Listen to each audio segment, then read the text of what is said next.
Hi there, Lindsay here, the Frugal Crafter. Today we're going to draw a pomegranate in alcohol markers, and if you would like a real-time version of this project, you can find it up now in Critique Club. I'm using OLO markers here, which I have curated a limited collection of colors. I also have my Sketchbook Floozy stencils on little binder rings that I picked up the binder rings at the Dollar Tree, and I got the 1-inch size, and I wish I got a larger size, but it works.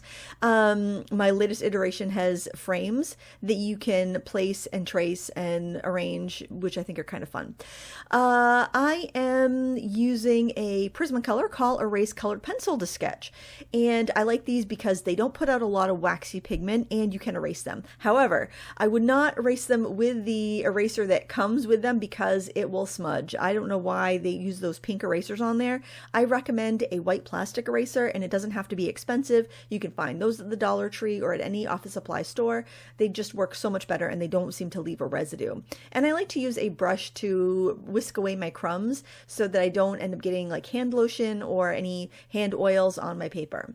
The sketchbook I'm using is by OLO. It is the I think it's 8.2 by 8.2 square book that's got the embossed cover. I've been using this for a few years.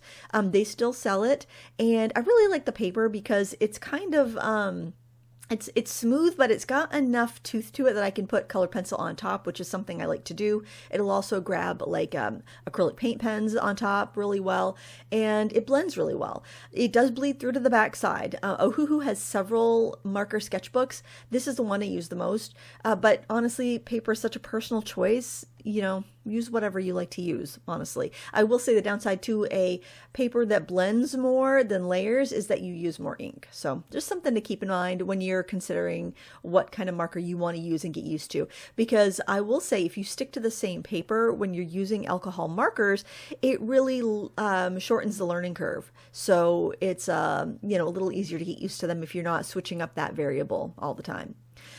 When I'm drawing, I am looking back and forth between my reference and my paper a lot. In fact, I'm spending as much time looking at my reference image as I am the sketch paper that I'm working on. So just kind of keep that in mind for your initial drawing. You want to be looking at your reference as much as you are your drawing. I also refer back to my swatches a lot because no matter how good the marker is, how expensive the marker is, the caps are never a perfect representation of your ink color. And also the paper you use can affect how light or dark the ink can look. So just make a swatch with at least make a swatch with an included swatch card that the markers come with, but the best case is to make a swatch on the paper you always use if you do stick to the same type of paper. But just having an actual swatch of ink works better. Keep it in a place away from light so it doesn't fade, and it's really going to be a helpful drawing tool for you. In my experience with these markers, it does seem like the caps look darker than the ink comes out, but it's variable with the paper that you're using and whatnot. I'm using these aqua tones in my background instead of the grays that are in the reference photo because I love the way that like a teal aqua color makes reds pop.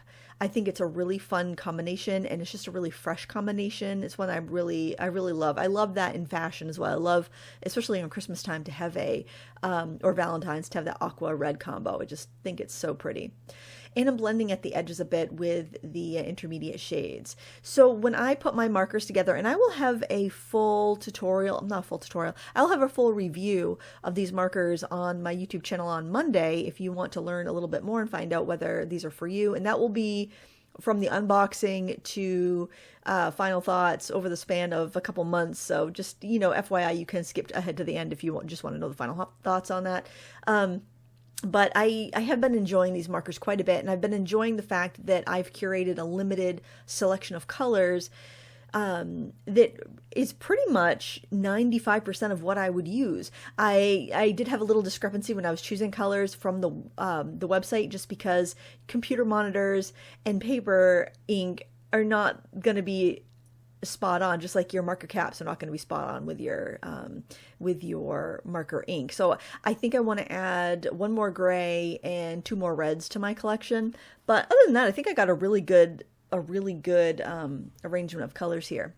So I'm going in. I like to go in with a lot. Sometimes I like to go in with my darker tones, just because I find that once I get those darker values in, it's helpful. So I'm getting the background in first of all, so it will, I can kind of, if you put a background in later, I find they can throw all your values off. So getting the background in first helps me put my values in, you know, it helps set the stage, I guess, for my value range. Because sometimes when you put a background in, it just dwarfs all your other colors. Then I like to kind of fill in areas. I like to go in with like darker tones fairly soon off the bat, but there are some areas where you do want to layer up. Like the pomegranate skin has various shades of coral, crimson, brown, and so I did start with the lighter tones there so I could kind of layer up, and as I apply the marker, kind of flick in those kind of streaky hatching marks going with the contour of the skin, so it looked kind of realistic, and I didn't have to go in and do a lot of texturing later with colored pencil, because this is a limited selection of colors that I'm using here, so I do need to augment a bit with colored pencil, and I like to do that anyway, even if I do have a huge assortment of markers. I just think it looks nice. I like it. It saves time. It lets you get by with fewer supplies, and I think the look is nice. So here I'm really going by what I see with my eyes as far as value and color. Even though you might not think there's brown and yellow in the pomegranate skin, you might be just thinking it's very red. There's a lot of other colors there. And then with the shadow, it's making some of the colors even darker. And I don't have a really dark red. I thought when I selected my colors, the reds that I picked were going to be really saturated and dark, but I realized there was actually a darker red and a more saturated red that I missed. So I did have to layer up other colors to kind of bring those values where I wanted them. And here I actually added some brown over my blue shadow because it wasn't quite dark enough. It was just too saturated and I needed to desaturate. And a brown is really a desaturated orange. So when you add that orange over the blue, they're opposites and they cancel each other out. And that's why it makes a beautiful gray there. And of course you could use your grays. That's why I made sure I had a good selection of cool gray colors, because I find that I can use cool grays to shade warm and cool colors and it doesn't get muddy or murky looking. It seems to work a lot more it's more versatile, I should say, than a warm gray set. So that's my advice. If you're starting out and you are on an absolute budget, get your cool grays first, because you could do full works in just grayscale with those, but then you can also layer over a very limited amount of colors and still have a good look. So great place to start if you're on a budget, especially if you want to invest in a higher end marker rather than getting a big budget pack. That's a great way to go.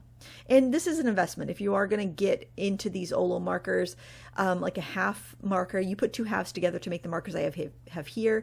So I have two brush halves to make one marker. Each brush half is $4.10. So each marker would be $8.20 as I have them arranged here. But there's two colors per marker, and there's the equivalent of one marker's worth of ink in each of the half markers. So it's not that bad when you look at it that way. I think they're fairly priced, but it is going to be an investment if you're looking to get set up in this brand of marker. But they're available open stock. You can get them even at Blick, so you could always throw a marker in with your order and, you know, see if you like the nib, see if you like the way they feel in your hand, see if you like the you know, the whole way it fits together and goes. I like them. I had no problems with them, but everybody's different.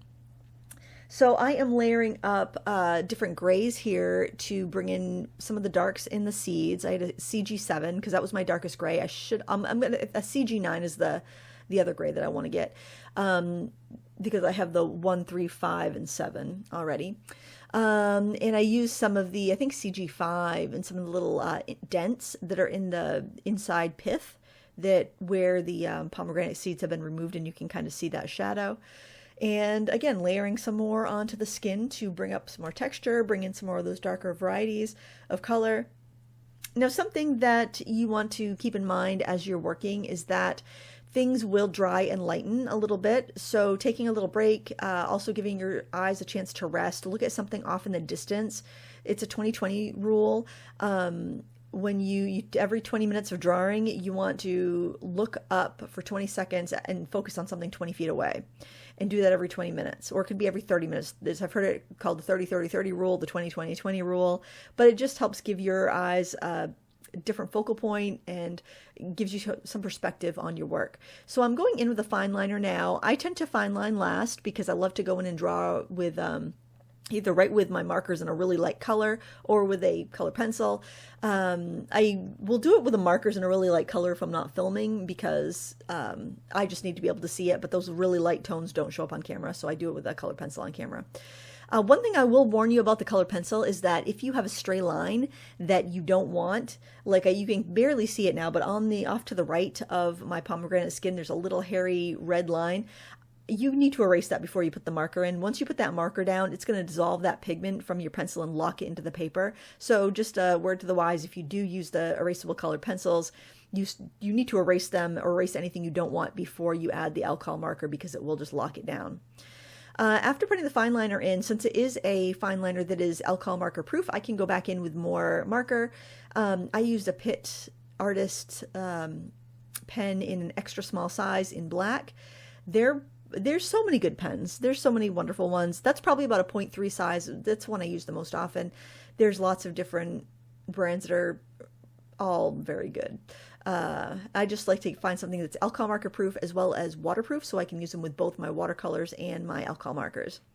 And now I'm just going in with some colored pencils to kind of add in some texture, add in some colors that I didn't have with the markers, flesh it out a little bit. I really like Prismacolors for this because they are very opaque and waxy, and they stand up really well over the alcohol marker. They're also pretty affordable. I would recommend, honestly, I would buy the biggest set you can afford of Prismacolors, and then you can replace open stock as you use them up. That's, I find that I do use them all, and they sit right next to my desk, and they will be great for just kind of augmenting, fixing, prettying up any sort of illustrations. And no matter what medium, I use them with oil pastels, I use them with watercolor, I use them with alcohol markers. They're just for me, a very versatile tool. Are they the highest quality pencils you can get? Absolutely not. But they work really well for mixed media, and that's what I like them for. They're not even my favorite colored pencils, but they are my most used ones.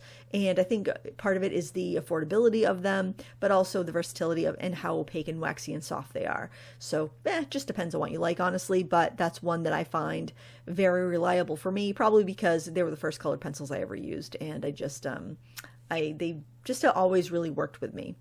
Now for the final highlights, I'm using a gel pen. This is the Uniball Signo Broad. Again, affordable, easy to find. You can get a 3-pack on Amazon for about $6. I wouldn't open them all at once. I try to use one up before I open the next one, but I do keep one in my travel bag, and I keep one on my desk and pretty much in all my art areas because it's handy. And then I did decide to go and trace around my template so that I would have a nice border, and I really like the way it came out. Yeah, I could go further and detail it more, but I like this.